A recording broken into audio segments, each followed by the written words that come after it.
Hello guys! Hello Pisces! Welcome dito sa aking channel, Palarin 888. Welcome Pisces! Alamin natin kung ano ang November general reading para sa inyong lahat. Ito ay general reading, so pwede kang resonate, gamitin mo ang iyong intuition sa panunood. So November 2024, general reading para sa lahat ng Pisces. Kumuha tayo dito ng 1 card. Okay, setting boundaries. Wow. So, first card tayo, Pisces, para sa buwan ng November. Setting boundaries, threshold, protection, and honor. So, parang dito sinasabi ng Baraka Pisces na sa buwan ng November, kailangan mong proteksyonan yung sarili mo. Okay? And honor mo yung emotion mo. Kung anong nararamdaman mo sa buwan nito, pakawalan mo siya. So, parang kung mayroon kang mga kinikimkim na emotion, kailangan na ilabas mo siya. Okay? Para sa freedom mo, and at the same time para mawala yung mga agam-agam, yung mga negative emotions and thoughts na meron ka. Setting boundaries is siguro for the past 3 months, okay, for the past 3 months, parang nakita ko sa'yo na marami kang na-realize sa buhay. May mga siguro tao kang tinulungan before or last year or few years ago, and last 3 months ago or 3 months ago, doon mo nakilala, doon mo nakita na kung sino yung mga taong dapat tulungan. Yung mga taong ipagtatanggol ka sa panahong kailangan mo sila. Yung mga taong poproteksyonan ka. So, dito nakikita natin na this month of November, hindi ka papayag na masira lahat ng diskarte mo sa buhay. Kasi nakikita ko sa'yo dito na simula ngayong November, magsiset ka ng boundaries sa paligid mo. Parang ganon. And ito ay para sa protection. Kasi parang paulit-ulit ka nilang na nasasaktan, naluloko, na-scam. Yung parang may mga tao ka siguro ang tinutulungan na parang nag-expect ka na in times of trouble din, in times ng mga like financial, marami kang tinulungan na kapamilya or kaibigan, relatives. And nakaranas ka ng mga financial problems or emotional problems, and then mag-isa mo tong na-survive or na-overcome. So nakikita natin dito na nakapag-set ka na talaga ng mindset na ayaw mo na, diba? Gusto mo nang mapag-isa since wala namang dumadamay sa'yo in times of problem. So nakikita ko sa'yo dito magsiset ka ng boundaries, or pwedeng ilalayo mo yung sarili mo, paproteksyonan mo yung sarili mo laban doon sa mga taong sinasaktan ka lang emotionally, and then yung mga parang yung mga energy vampires or yung mga toxic na individual or toxic na environment or kung ano man yan. Okay?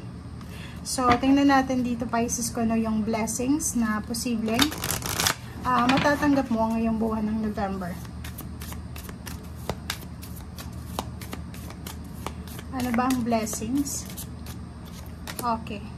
A blessing on the children, 11. So, may mga Pisces dito na pwedeng may good news regarding sa kanilang anak. Like, may newborn, may pregnancy, or pwedeng may minamanifest yung kanilang anak. Like, for example, may anak silang nag-a-apply ng trabaho, and then makukuha yung trabaho ng anak nila. So, may mga angels, parang sila yung mga batang individual sa buhay mo na mas matanda ka. Sabihin natin 40 years old ka, etong batang individual is yung mga babata pa sa'yo, mas bata pa sa'yo ng 10 years or 20 years.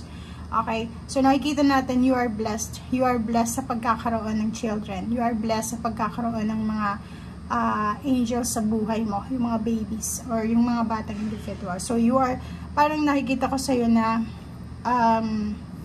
itong mga children na to sa paligid mo, sila yung parang nagbo-boost ng energy mo, emotionally and financially. Okay. Okay. Pisces, alamin natin kung ano pa ang messages. Pasensya na dito, malaki kasi siya. Okay, dahan-dahan ko lang siyang babalasahin. Pisces.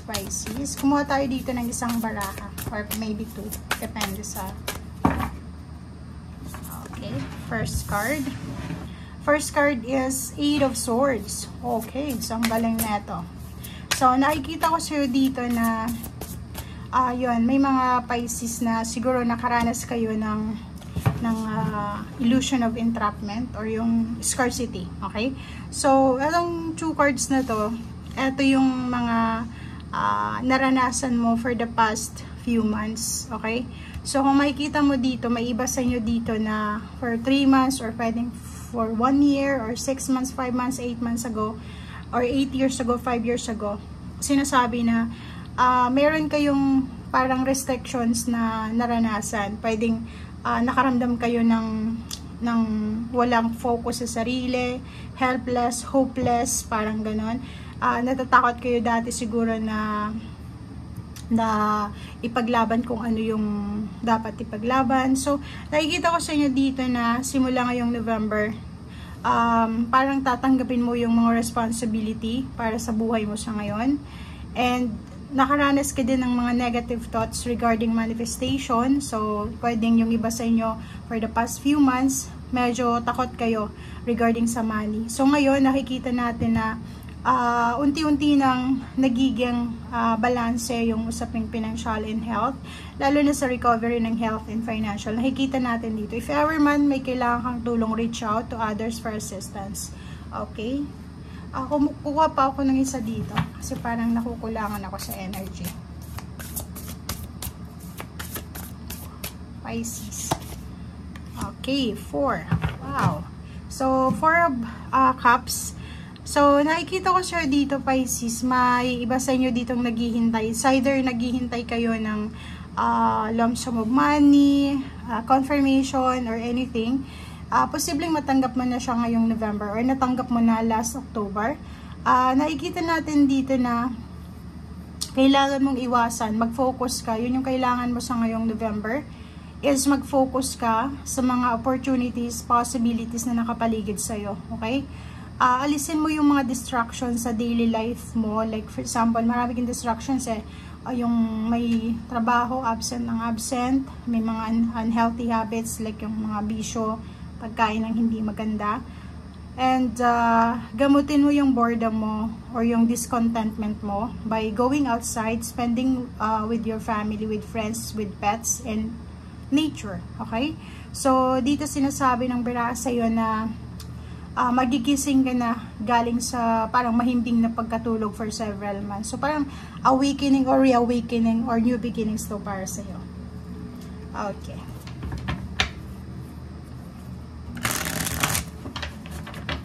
Maraming mga nakahang na plano, mga nakahang na actions ang posibleng matutuloy. So, be strong, be courageous, be confident. Focus ang kailangan mo ngayong November. Okay. Okay. First card natin sa last deck natin is 8 of Wands. It's a good news.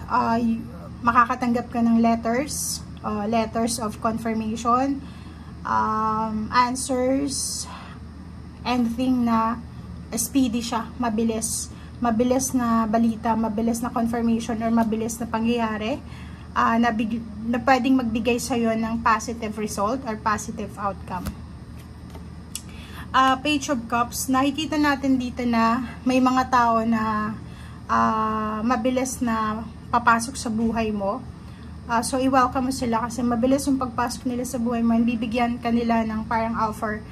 Pwedeng relationships. So, mag-iingat yung mga may asawa dyan, may mga kalibin partner or may mga relationship kasi mabilis to So, pwedeng may mga tao na papasok sa buhay mo in terms of relationship, intimate, or friendship.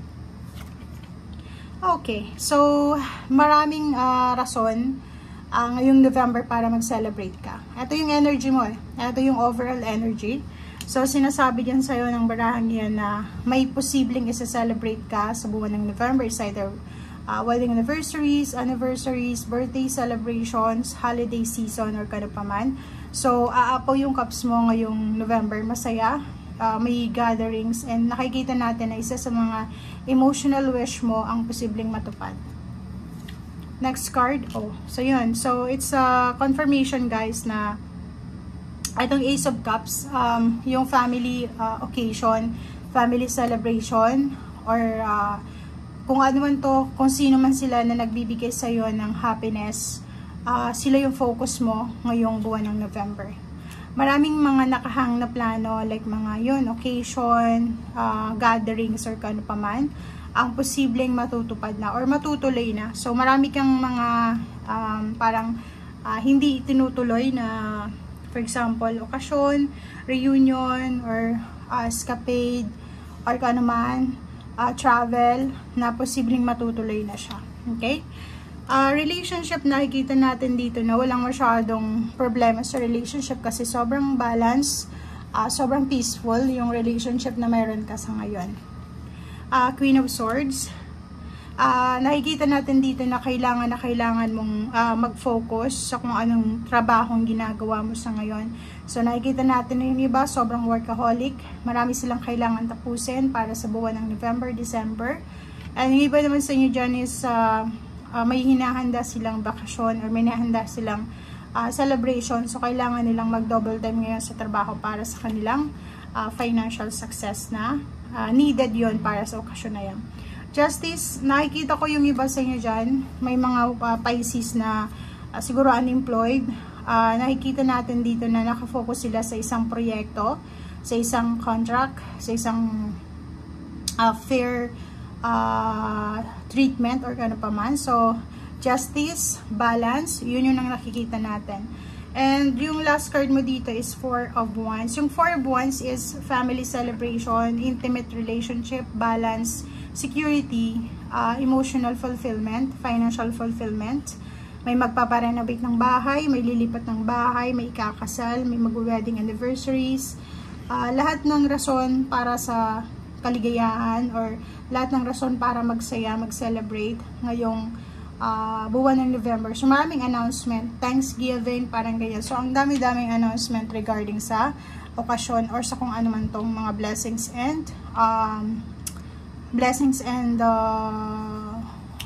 source of excitement, happiness, and joy. Okay?